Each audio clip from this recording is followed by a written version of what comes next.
Welcome to our live stream. I'm Mnar Adley, founder and director of Mint Press News. As people join our live stream, we ask that you help us beat social media big tech algorithms by sharing this live stream and hitting the bell button to subscribe if you haven't already. You can also support us by becoming a member on our Patreon. So today we'll be talking about the Israel lobby and its attempt to cancel one of the most important revolutionary anti-war rappers of our time, British pro-Palestine rapper Lowkey. A British lobby group by the name of We Believe in Israel is putting pressure on Spotify to remove Lowkey's music, claiming his lyrics incite violence. But his explicitly anti-war music provides numerous anthems to movements against violence. And now a global campaign to push back against the lobby. The lobby's attempts to cancel Lowkey have already amassed over 40,000 signatures, including signatories from Noam Chomsky, Cornel West, and prominent Jewish voices, and Israelis, including Naomi Klein, Peter Beinart, Glenn Greenwald, Avi Shlaim, Ian Pape, and Miko Peled. The petition has received the support of hundreds of musicians, artists, academics, human rights attorneys, and activists, all calling on Spotify not to buckle to the pressure. Lowkey is an academic, he's a political campaigner, and a Mint Press video and podcast host of The Watchdog. As a musician, he has collaborated with the Arctic Monkeys, Wretch 32, Immortal Technique, and Akala. He is a patron of Stop the War Coalition, Palestine Solidarity Campaign, the Racial Justice Network, and the Peace and Justice Project founded by Jeremy Corbyn. So without further ado, I'm going to bring in Lowkey into this live stream. Lowkey, thank you so much for joining us today. It's an honor to have you. No, thank you so much for having me, and thank you to Mint Press for their brilliant work and their support, always. Of course. Well, we are here to stand with you, Lowkey. You have received an overwhelming support globally, pushing back against the Israel lobby's campaign to smear and cancel you. And before I begin asking you questions, I'm actually going to go and show everybody just the kind of support that you have received from change.org. So one second, where we have a petition now that has amassed over 40,000 signatures to support you and to basically reject the Israel lobby's attempt to deplatform you. So this is really, really incredible. It's amazing. There's a long list of names from academia, which I've named a few, and a lot of celebrities and political figures, including one of the princesses of Jordan. So it really goes to show just how and respected that your work is, and how united people against the Israel lobby. We have celebrities alike, like Mark Ruffalo, Anwar Hadid, Michael Malarkey, and so forth. So everybody should just hop onto this petition. Our social media and community manager is in the comments, and they're going to be linking to this right now. So if you haven't signed that, please do so today. So I just want to begin by asking you, I want to start from the very beginning of this campaign against you. It was launched by a group called We Believe in Israel. And this is an Israeli lobby group. I believe they were run by Luke, I think it's pronounced Akehurst, a right-wing Labor politician who was a key figure in the attack on leftist leader Jeremy Corbyn, who himself is a prominent supporter of Palestinian liberation and an anti-imperialist. So let's talk about who We Believe in Israel is. Okay, well, to start with, if people remember the fantastic The Lobby series on Al Jazeera in 2017, four-part series looking at the activities of the Israel lobby in Britain. Shai Massoud, the now disgraced senior political officer at the Israeli embassy in London, at one point tells the protagonist who infiltrated the Israel lobby essentially during this time, he tells him about We Believe in Israel and Luke Akehurst, who runs it, in really glowing terms. He describes what they do and how much he respects them. At the time, We Believe in Israel, it's been reported, claimed in questions they received about this documentary, that they engage with a variety of stakeholders. These were the words in the quote, including the Israeli embassy, meaning that there's a clear acknowledgement that they work with the Israeli embassy. Now, the person that leads it, Luke Akehurst, as you mentioned, he has described himself as formerly a political consultant to defense companies about their sales to the MOD. Again, these are his words, not mine. He was a consultant for Finmeccanica, which is, an Italian defense contractor, which had a $1 billion deal to supply training jets to the Israeli Air Force, according to the Financial Times. It later became Leonardo, which today has a lot of different deals with the Israeli government and other oppressive regimes, but also it's a long-standing partner, Leonardo, of Rafael, which is an Israeli arms company. In terms of the support that we believe in Israel has garnered across the years, one of its first conferences was attended and spoken at by the Secretary of Defense in this country, Liam Fox. The Israeli Minister of Education spoke there. You also had, of course, Matthew Gould, the British ambassador to Israel, speak there. Trevor Kavanagh, the associate editor and columnist for The Sun, he spoke there. The political director of Tony Blair's office, Matthew Doyle, he also attended the conference. You had other figures like Jonathan Friedland, who well-known journalist and broadcaster at The Guardian, Luciana Berger, who of course was former director of Labour Friends of Israel, Wes Streeting, another key figure in the Corbyn years, and other figures from major media institutions in this country and also governmental institutions. Michael Gove, who is the current Minister for Levelling Up in this country, he's also attended We Believe in Israel conferences. Daniel Toub, the former Israeli ambassador to the UK, and also Gideon Saar, the former Israeli Minister of Interior. All of these people are attendees to We Believe in Israel conferences. Now, what they seem to be trying to do is jockey themselves into the position of being the go-to expert for Spotify on this issue of incitement of violence towards Israel and Israelis. Of course, as far as I have seen, they are not linguists. So the word intifada, the particular accusation is that the phrase globalize the intifada is an incitement of violence. Of course, the word intifada in Arabic is not in any way a direct call for violence. The intifada could be intifada salmiya, could be intifada musallaha, it could be many different forms of intifada, but even just as a verb, intafada, it does not necessarily imply violence at all. There's many different historical precedents of intifadas in different countries' histories. So really, this is quite the stretch and quite the reach. I think it's probably unlikely to be successful, but it's not impossible. And of course, it comes alongside a wider campaign to really deplatform, isolate, and really push me outside the margins of audibility for a lot of people. Also, We Believe in Israel comes out of the biggest Israel lobby group in this country, BICOM. Okay, so before we go into BICOM, I want to play the song that is, I guess it's a part of a long list of music that you have created. And this is what the Israel lobby has taken issue with. So I'm just going to play this really quick. Make sure that there's no... One second while I get this up. So this is Long Live Palestine Part 3. Prepare your breakfast. Think of others.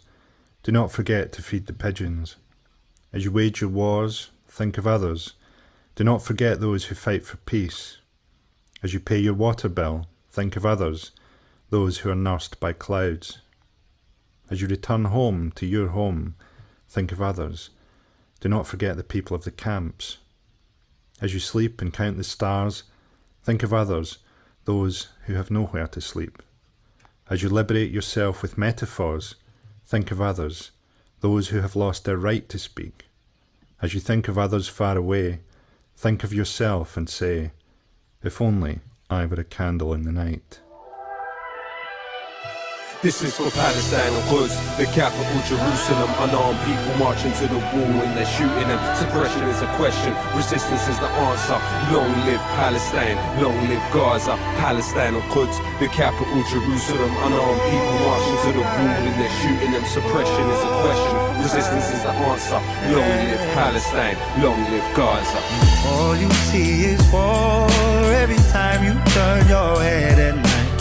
Bloodshed on the floor, mother cries, who cries for her this time? There's truth between these walls, see the lies between the lines they hide. Where the bullets coming from the tyrants dressed in our disguise. I'ma ride until the end, even if I got a pushback for all my friends. Cause you know that I'm a fighter, let me see a lighter. And we not gonna stop the Palestine is free. But still you know that I'm a ride until the end, even if I got a pushback for all my friends. Cause you know that I'm a fighter, let me see a lighter. And we not gonna stop the Palestine is free. Taught to not know, taught to be blind, taught to not care. Tell me what's real, borderlines, military despair. How to exist if there's no rights to be human in fear? And if you take away your home, where's the heart supposed to live? Taught to not know, taught to be blind, taught to not care. Tell me what's real, borderlines, military despair. How to exist if there's no rights to be human in fear? And if you take away your home, where's the heart supposed to live?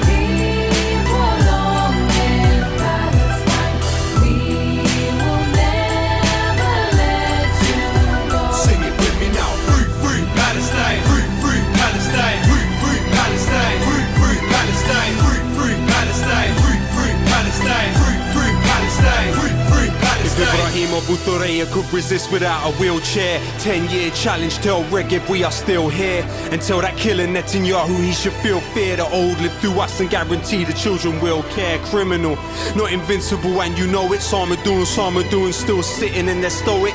May not feel us with you when you listen to our poems. You inspire humanity, your resistance is heroic regardless of talk. Here's time we answer the call.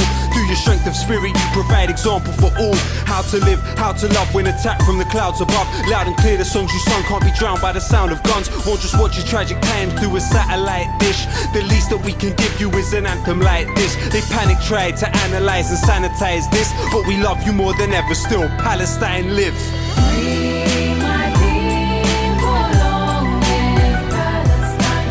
We will never let you go. Sing it with me now. Free, free Palestine. Free, free Palestine. Free, free Palestine. Free, free Palestine. Free, free Palestine. Free, free Palestine. Free, free Palestine. Free, free Palestine. No change, no, run away your way. All the hate you face, time to change this state. No change, no, run away your way. All the hate you face, time to change this state.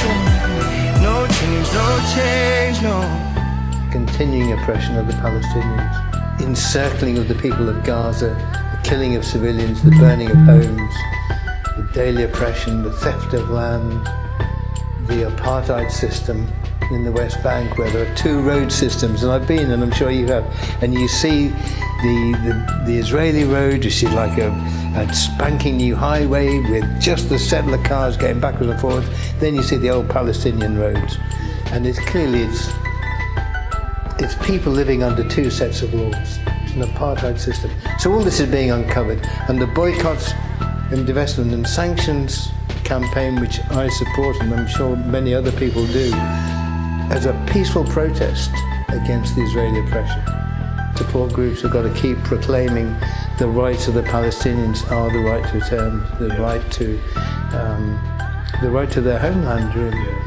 And the theft of land is Israel is breaking international law. It is breaking the Geneva Convention. All right, so that's clearly such an incredibly powerful song for Palestine that you've written and that you've rapped and created. It's such a beautiful song. Why would, I mean, I know you talked about, the globalization of the Intifada aspect being used to create this idea that you're inciting violence, that accusation. But why would this song in general pose a threat to the Israel lobby? Well, I think it's important that we examine where exactly this push is coming from and what's behind it. So, if we look at BICOM, Britain Israel Communications and Research Center, this is an organization which is led by Richard Pater. Now, Richard Pater not only previously worked for the Israeli Prime Minister's office, he actually is still in the IDF, the IOF, the Israeli Occupation Forces. He's in the reserves of it. Now, he's the director of this organization. In terms of who's behind the organization originally, it's a gentleman by the name of Pojo Zabludovic.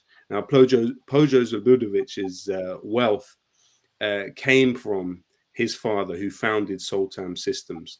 Now, Soltam Systems, as an arms company, became part of Elbit Systems. And you see crossover between Soltam and Elbit with Guy Landau, the current vice president of Elbit Systems. He previously was the director of Soltam. BICOM works closely with APAC. Its former director, Daniel Sheck, stated the following: APAC is assisting BICOM with developing grassroots networks in Britain. Now, it's very likely that We Believe in Israel is one of those networks that APAC assisted BICOM with developing. It's well known. APAC is the largest and most famous Israel lobby group in the world, concentrated in the US on Congress. You also have two of the fellows of BICOM, Michael Herzog and Tal Becker, are also fellows of the APAC think tank, the Washington Institute for Near East Policy. The director I mentioned, Daniel Sheck, actually went on to be the Israeli ambassador to Paris. We also know that, as an organization, it was founded during the Second Intifada as a crisis PR nerve center, essentially to amplify the ideas of the Israeli government and to try to affect the way in which what was happening in Palestine was being presented. And in fact, you had a former BBC editor appointed as its director in September 2001. And not only did he go from working for the BBC to working as an Israel lobbyist, he then, after that, finishing at BICOM, went back to the BBC, where he worked on major flagship shows of the BBC like Hard Talk. Another figure that came out of BICOM is Ruth Smith. So she was the director of public affairs and campaigns. And Daniel Sheck, the former director that I mentioned, said that Ruth Smith was appointed to strengthen the group's relations with the Foreign Office, party leaders, think tanks, and academia. Of course, Ruth Smith is a Labour MP who was very prominent in the Corbyn years campaigning against him. She also was identified by WikiLeaks in US embassy cables as being a strictly protect informant of the US embassy. Her husband is a key part of the British American Project, which is an organization that is funded by the US embassy and BAE Systems and works to essentially steer the left in this country towards the orthodoxies of NATO and the US government. In terms of the connections between BICOM and the Israeli government, not only do we have in August 2006, when the Israeli ambassador to Italy, Gideon Mir, came to this country, visited this country, he was accompanied by a BICOM representative. But also, in addition to that, we have reports showing that when the University and College Union voted to support an academic boycott of Israel, there was a large mobilization of many of the different Israel lobby groups in this country.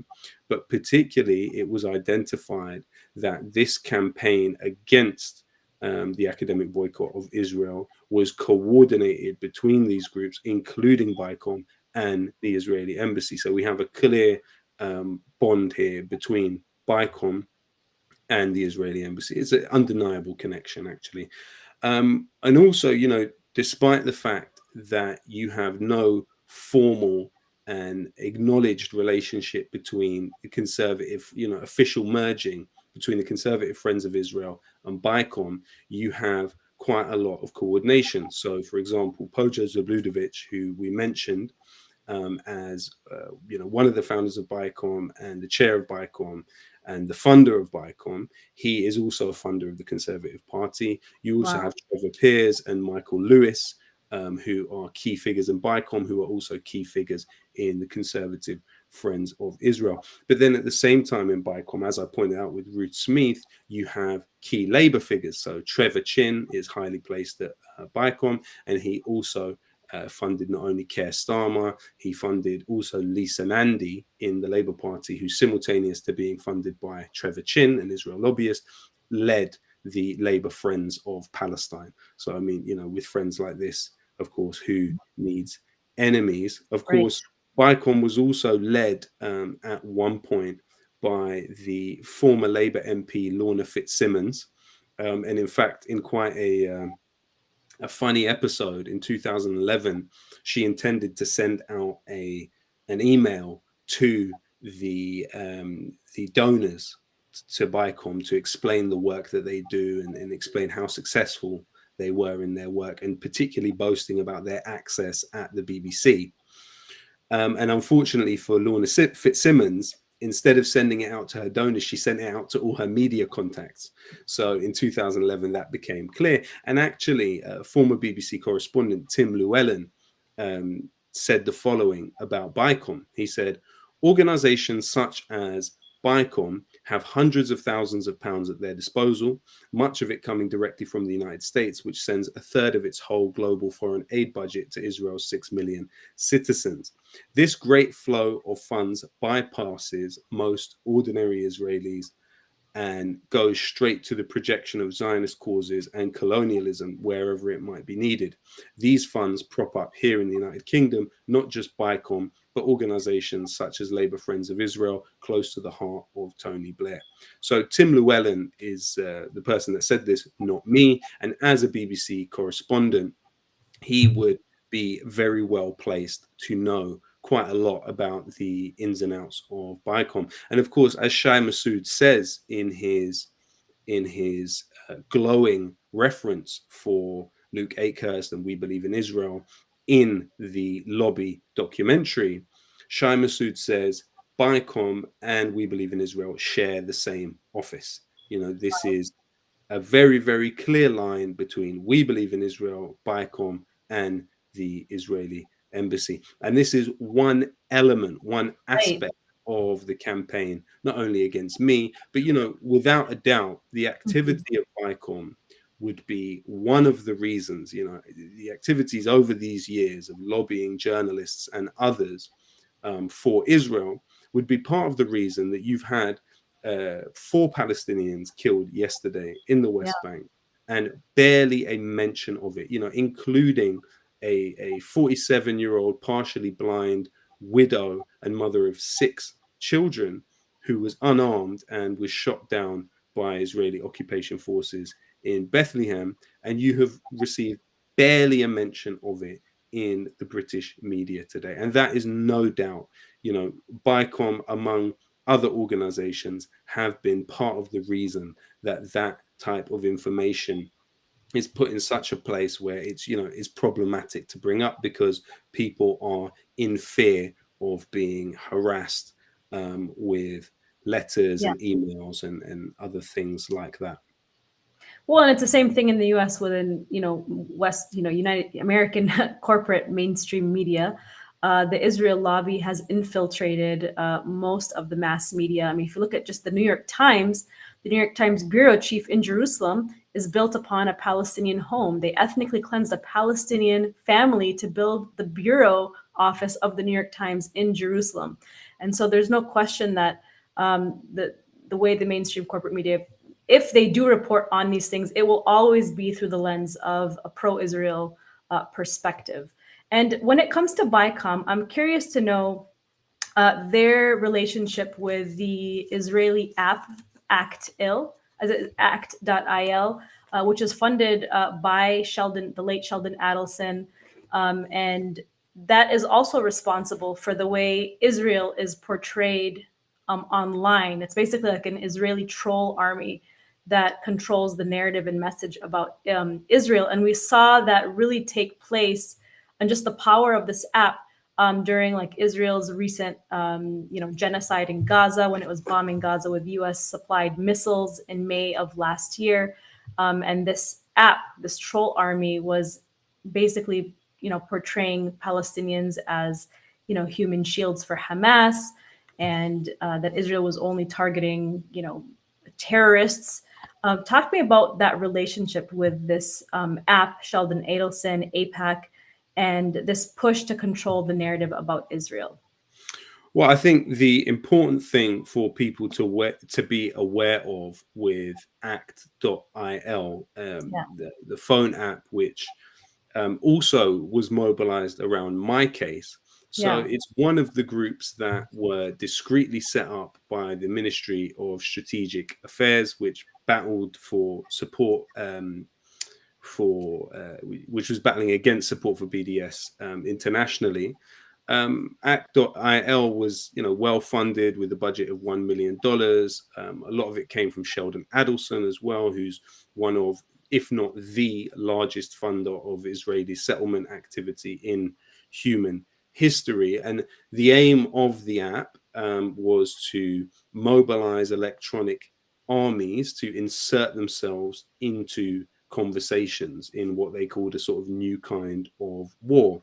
And now, essentially what the connection is that the act.il app had as one of their partners, we believe, in Israel. So there's a lot of different moving parts that this is a part of, and those moving parts work with each other in different ways and cooperate on different projects. I see this essentially as an extension of the war against freedom of expression for Palestinians within Palestine. So, you look at, for example, the Palestinian Prisoner Studies Center found that between 2015 and 2018, there were 500 at least Palestinians who were arrested for things that they'd written on social media. Among them were children. Of course, you have examples like Tamara Abu Leben, who was a 15-year-old, and she updated her Facebook status with the word "forgive me" in Arabic. Now, this doesn't seem like a major problem, right? Well, Israeli police arrested and detained her and raided her house after that.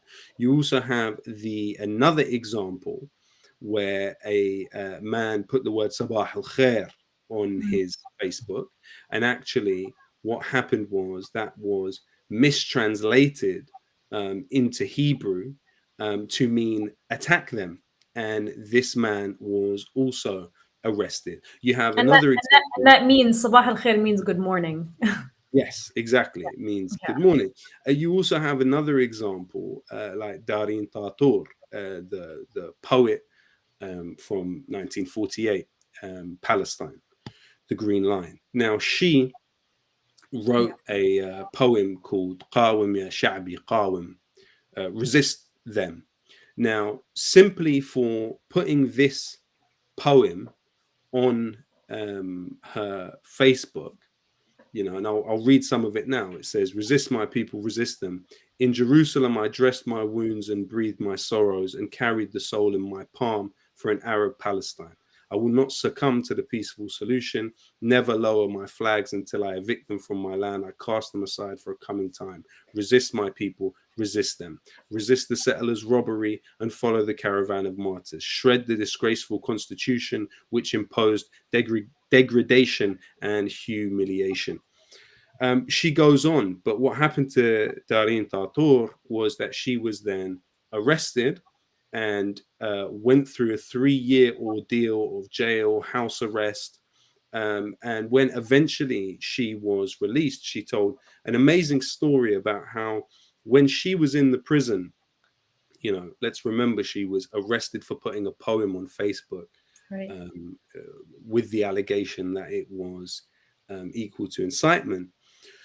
She asked for a pen and paper when she was in prison, and she was told, you, especially you, will not have a pen and paper. And so what she was able to do was take her zipper off of her jacket and fashion it along with a paracetamol tablet into something that could write on the walls. And when she came out of prison, she had this beautiful poem called "A Poet Behind Bars," and this is how it goes. In prison, I met people too numerous to count: killer and criminal, thief and liar, the honest and those who disbelieve, the lost and confused, the wretched and the hungry. Then the sick of my homeland, born out of pain, refused to go along with injustice until they became children whose innocence was violated. The world's compulsion left them stunned. And she, when she came out of prison, and this has been, you know, not massively publicized, was actually given an award by Oxfam, the Oxfam Novib Pen Award for freedom of expression in The Hague. And so this is really a massive thing for somebody whose freedom of expression has been completely shut down in the name of you know, Israel's security. She had another beautiful poem called My Freedom. And this is how it went. My freedom. They closed the door on me in a cell. They locked the handcuffs, tightened the grip. They banned the light from coming in, and it grew darker. So I drew a bulb on the walls. They wiped the wall and seized my firefly. So the sun in my eyes glowed in the night. They covered my eyes and gagged my mouth. And I let the poetry in my heart light it up. And I ignited the feelings within my soul. The lantern of my poems erased the darkness. They can tie my hands with chains, but they won't imprison the pulse of life within me. My freedom, my freedom, my freedom. They'll never kill that feeling inside me. You know, and of course, Viktor E. Frankl wrote a beautiful book about how he was able to survive the Holocaust, in which he said a person that has a why can bear any how. And it is that why which pushed and motivated somebody like Darin Tator to survive what she has. You know, as James Baldwin said, the role of the artist is to make you respect the moment the baby is born above all other moments. And essentially that is what we are trying to do. We are trying to assert the sanctity of Palestinian life in the face of really this massive juggernaut, military juggernaut, which, you know, we have to remember that when we look at this wider issue of whether it's social media companies or apps being used and wielded against Palestinian expression, that you have within Facebook, for example, Amy Palmer sitting on its board, which regulates content. It's a 20-person board.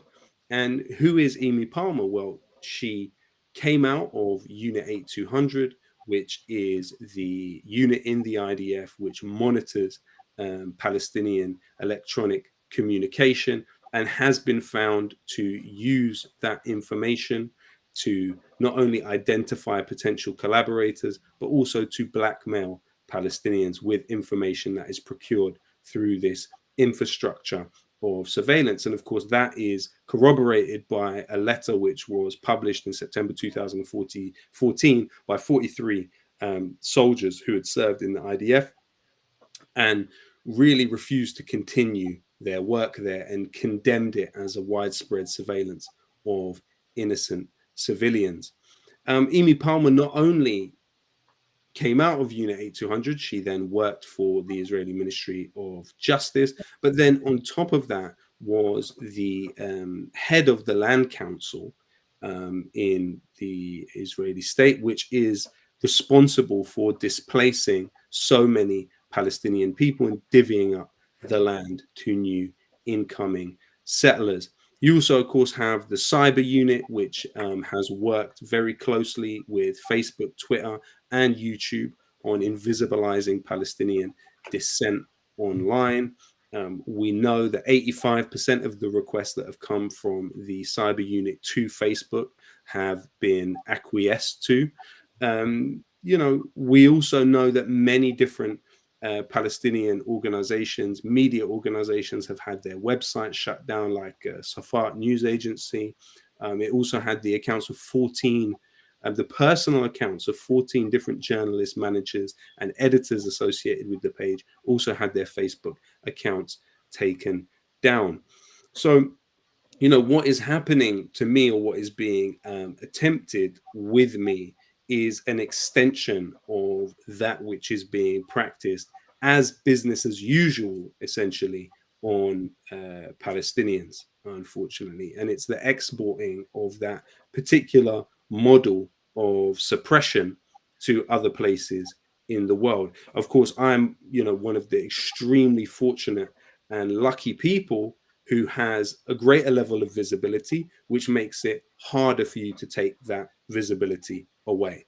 But, this same model has been rolled out across this country through the Corbyn years. And, you see the appointment of Asaf Kaplan from Unit 8200 into the Labour Party to work on social listening. Well, what does that mean? That probably means going across people with a fine tooth comb through people's social media accounts, and then using that information to disqualify people from political subjectivity in this country, to say that they have no right to political affiliation to one of the main parties in this country. So as I say, all of this is very much an extension of what has been experimented in Palestine and then been taken out.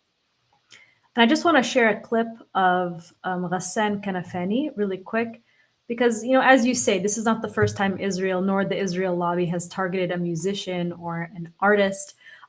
We have to remember that Israel's Mossad actually targeted and smeared and eventually assassinated famous author and artist Ghassan Kanafani in 1972 in Beirut in Lebanon. And he was the leader of the Popular Front for Liberation of Palestine.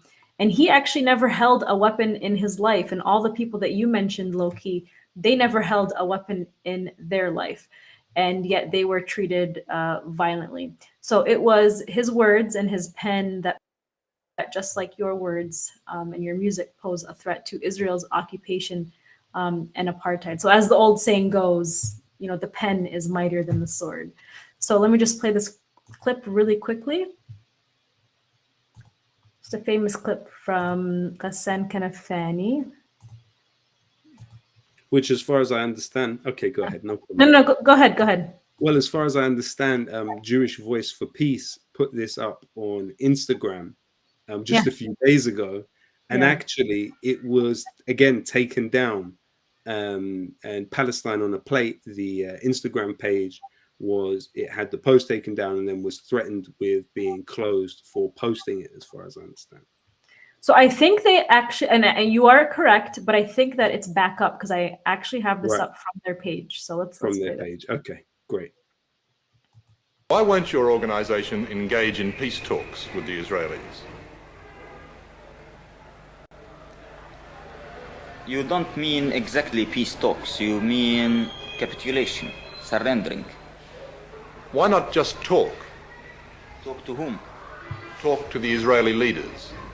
That's kind of conversation between the sword and the neck, you mean? Well, if there were no swords and no guns in the room, you could still talk. No, I had never seen any talk between a colonialist case and a national liberation movement. But despite this, why not talk? Talk about what? Talk about the possibility of not fighting. Not fighting for what? Not fighting at all, no matter what for. Yeah, and people usually fight for something and they stop fighting for something. So you can't tell me even why should we speak about what? Well, stop fighting. For what? Or talk about stop fighting why? Talk to stop fighting, to stop the death and the misery, the destruction, the pain. The misery and the destruction and the pain and the death of whom? Of Palestinians, of Israelis, of Arabs. Of the Palestinian people who are uprooted, thrown in the camps, living in starvation, killed for 20 years, and forbidden to use even the name Palestinians. They're better that way than dead, though. Maybe to you, but to us, it's not. To us, to liberate our country, to have dignity, to have respect, to have our mere human rights is something as essential as life itself. Why won't your organization engage in Absolutely beautiful and powerful words from Ghassan Kanafani, which is really a testament to what Palestinians are really struggling until today to have their voices being heard. And in the way that, we're forced, as Palestinians, we're forced into a corner in the way that we are allowed to talk about Palestine, or else, the, thought police of Israel are going to target us in the way that we speak about Palestine. So I want to talk about BDS here really quick, because right now... Sorry, I would urge everybody who watches this and sees this to read carefully Ghassan Kanafani's beautiful works, Return to Haifa or Men in the Sun, because what they illustrate, so for example, with Return to Haifa, the way it discredits the Zionist project is really quite interesting and subversive, because the story is of a couple who had a 6-month-old baby in 1948 at the time of the Nakba, who they called Khaldun. Now, they left Khaldun by a mistake. They had intended to keep him with them, but by a mistake, they left him behind. And, they were terribly torn up about this for all of these years, for these 19 years between 1948 and 1967. And in 1967, when Israel occupied the West Bank, one of the ironies of it was they opened the space for some Palestinians at different junctures, at different points, to enter and see where they'd come from in 1948 and to actually sort of return back temporarily. And this couple are depicted, it's a fictitious story, and it's not true, but it could have been. Right. They go back to the house in which they left Khaldun, and Khaldun has been raised as an Israeli, goes by the name Dov, and is 19 and is in the army. And so this Palestinian family, and that's the beautiful thing about the story, is that it discredits these very stubborn and deep ideas of identity. It problematizes that intransigence of identity by saying that this is a Palestinian baby that has now been raised as an Israeli and is part of the violent juggernaut that we're talking about. And Saeed, the main character, is deeply heartbroken to see his child become like this. And it's really deeply, deeply touching and deeply excruciating. And so I suggest that, that was, of course, part of the reason why Ghassan Kanafani was killed in the way he was. As you said, Saad Abu Khalil and others have said that Ghassan Kanafani never touched a weapon. However, it was his brilliant writings which discredited the Zionist project in such a clear way. Another beautiful book of his, Men in the Sun, is something that really articulates the pain of people living in sort of permanent exile and the kind of situations that they've been forced into. It features these men who end up suffocating to death in the back of a container when attempting to pass between Iraq and Kuwait looking for work. The struggle of these 4 different generations of 4 to 5 generations now of Palestinians who have been in permanent exile without belonging, mistreated by the governments in the places they are. He was such a beautiful and important writer for people to study. In terms of, the targeting of artists or literary figures, you also have the example of Mnar Adley. He was somebody who was a cartoonist, who did great work and who was killed here in London with the apparent involvement of Israeli intelligence services. So your next question about BDS. Yeah, well, BDS is obviously the one of the biggest threats that Israel faces right now, even with Israeli politicians saying that BDS is a threat to Israel. They've admitted this in the past. The pro-Israel lobby has suffered a series of embarrassing international defeats. One was where dozens of acts pulled out of the Sydney Festival in Australia, and you were following that story. You did a really brilliant podcast about that because of their ties directly to the Israeli embassy. Could you tell us a little bit more about what happened in that instance? Well, Sydney Festival were on target to receive $20,000, as far as I remember, from the Israeli embassy in Australia to fund the Sydney Festival. It's a massive flagship festival, which has a very progressive reputation. But in the end, you saw, because of this funding that it received from the Israeli embassy, about 40% of the acts pull out. A lot of the labor force, some of the labor force pull out, and even one member of the board at Sydney Festival resign over this. So this was a massive thing. And of course, you saw the counter mobilization, which I think is really essential, not just enjoying that victory and celebrating it and learning from it. I think it's also important to look at the counter mobilization, which was quite easily missed. So there's an organization called Creative Community for Peace, which was founded as part of the Israel Emergency Alliance. So on its tax filings, it was the same organization as Stand With Us, the well-known Israel lobby group, which works closely with the Israel Ministry of Foreign Affairs, and also is funded directly from the Israeli Prime Minister's office. Now, Creative Community for Peace has a huge amount of support across the executive level of the music industry, and it put together a letter which was signed by a lot of these different figures and put forward to sort of counter mobilize against the Sydney Festival boycott. But the important thing to remember is that the Creative Community for Peace has coordinated with the Israeli consulate in Los Angeles, and also is it doesn't make a secret of that. And it's also explicitly an anti-BDS organization. Right. Generally, it works on bringing very popular musicians over to 48 to perform, violating BDS. It's, directly coordinated with the Israeli embassy and consulate on the issue of bringing Macy Gray. In the past, it was successful in bringing Alicia Keys also. And the important thing to remember is that post the victory of the BDS campaign against Sydney Festival, you've now seen Stand With Us open a new office in Sydney.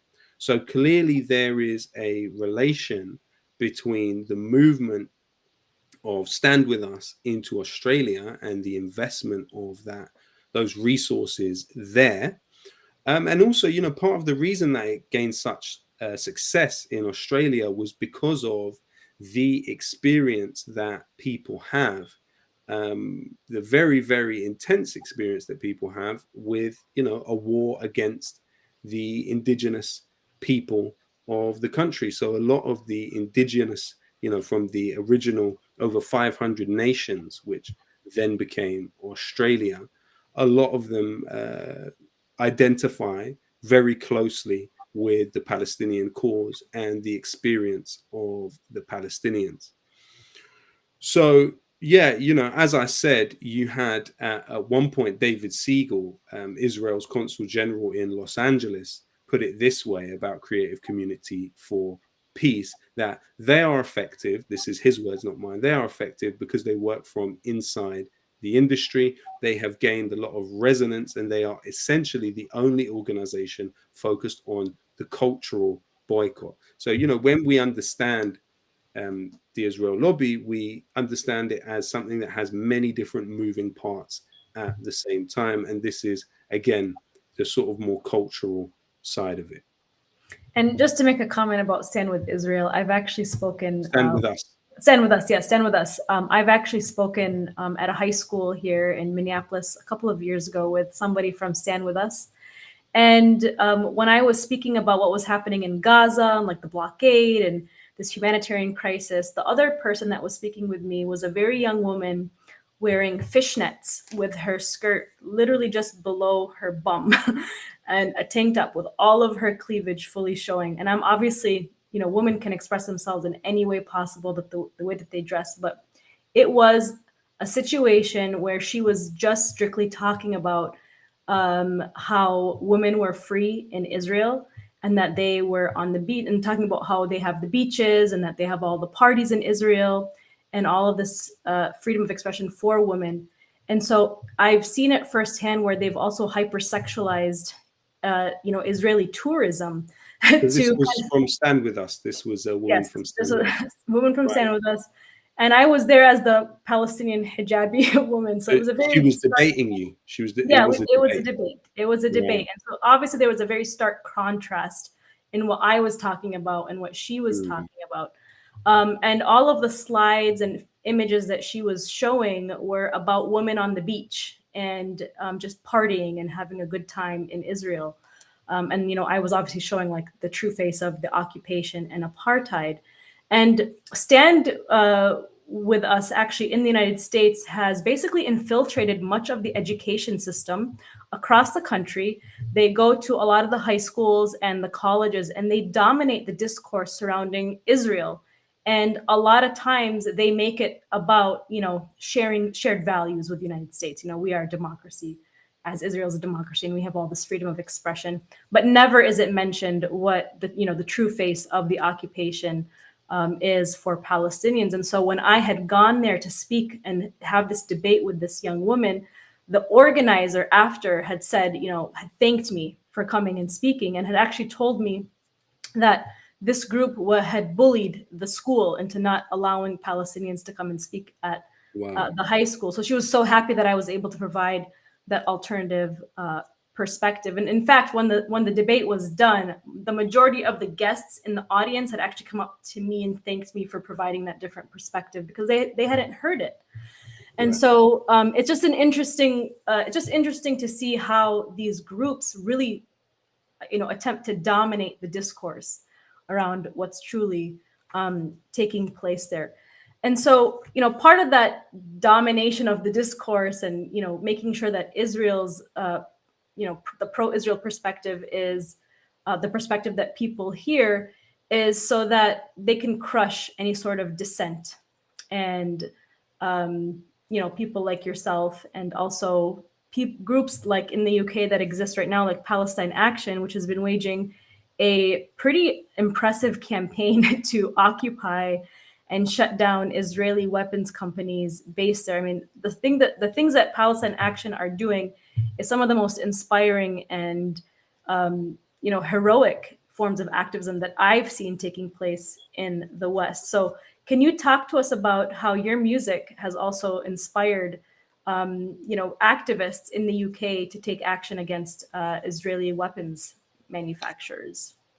Well, just on that issue of Palestine Action, I think the thing that needs to be emphasized, because it really, it was covered in Mint Press, it was covered in Electronic Intifada, it wasn't really covered anywhere else, really, in the English language. There was some reports in Arabic press. But essentially, Palestine Action, what they were able to do was target, and in tandem with the local campaign in Oldham, this was a years-long campaign on a local level, which entailed people taking flyers and leaflets to people's doors with information about this factory, which belonged to Elbit Systems in the vicinity, people setting up stands within the local community so that people could actually see what this company was doing. Ferranti Technologies was an old organization company in Oldham that had worked for many, many years, that was procured by Elbit Systems, the largest Israeli arms company. Now, it was procured for £12 million. Now, it was the site, particularly after the May 2001 campaign, you saw a lot of action there, and the idea of the arms companies becoming the focal points of protest, whereas in previous years of these campaigns in Palestine, all you'd seen really was the mobilization around the embassy, which has, been revealed to have significant limitations in terms of as a sort of political force. In terms of, mobilizing people outside the embassy, that's quite easily managed by the state. However, the targeting of these factories meant that if you're getting them regularly shut down by Palestine Action activists, and in tandem with that, a weekly mobilization of local people outside the factory saying, we do not want our community used as a base from which you build weapons which kill Palestinians, and people outside the factory saying, look, I consider those people in Palestine my siblings. You can't keep doing this. What that then led to was Elbit Systems selling their subsidiary in Oldham for £9 million. So they sold it at a loss. On top of that, there are 9 Elbit Systems sites across the country. We know that Elbit were one of the main beneficiaries, one of the main companies involved in building the wall in the West Bank, the apartheid wall, which was, many have made the argument in very prestigious institutions is illegal. You've also seen Elbit Systems producing the Hermes drone, which was used in the killing of 4 Palestinian boys on the beach. It didn't shoot, it didn't fire the rocket at them, but it surveilled them, identified them, and then fed that information back to the IDF. Of course, the Hermes drones are being produced in Leicester, which is another place where you have seen significant uprising against the presence of Elbit Systems in their community. Essentially, what Palestine Action have done is make the open business dealings of Elbit in communities like Leicester, Birmingham, Oldham, and London to a lesser extent almost untenable in this country. And the next time that there's the spectacular acts of violence that we saw in May 2021, those factories will again be shut down. That is an inevitability. And essentially, you are going to have to see Elbit start eventually function in this country through front businesses, because it's not sustainable. And that is what has been very, very clearly articulated by Palestine Action, because of course you don't have the reflection of these very simple, the Arms Trade Treaty, which Britain is a signator of, states very clearly that if you have reason to believe that these exports, these weapons exports, might be used for violations of international humanitarian law, then you should not sell them. All these people are asking, it's not radical, it's not extreme, is merely Britain to behave in accordance with its own obligations under the Arms Trade Treaty. Well, and what's so interesting is here in the United States, while Israel was committing the massacre against Gaza, last Ramadan in May of 2021, Joe Biden personally approved $650 million worth of missiles to Israel in the middle of a massacre, while the world, had spoken out against this genocide. And people in London were out on the streets protesting. Some of the largest protests actually were in London. It was such a beautiful sight to see, and it's quite incredible to see how, you know, the United Kingdom, you know, just it's such a small country. It's so powerful in terms of the war machine, and its activism is just so heroic too. And so, Lowkey, thank you so much for all of your activism, for all of the work that you are doing for Palestine. You know, I've been listening to your music for, you know, about a decade now. I know many of the people that follow Mint Press have also been following your work and your activism and your music. So thank you so much. And just know that we are here to support you no matter what. And our readers and viewers are also here to support you no matter what. So solidarity with you and all of your work. Thank you so much to all of the viewers of Mint Press. I would really encourage all of the viewers of Mint Press to get involved with the Patreon and support, you know, this fantastic and vital work does, because the space is becoming smaller and smaller for real investigative journalism. So thank you very much. Thank you so much, Lowkey.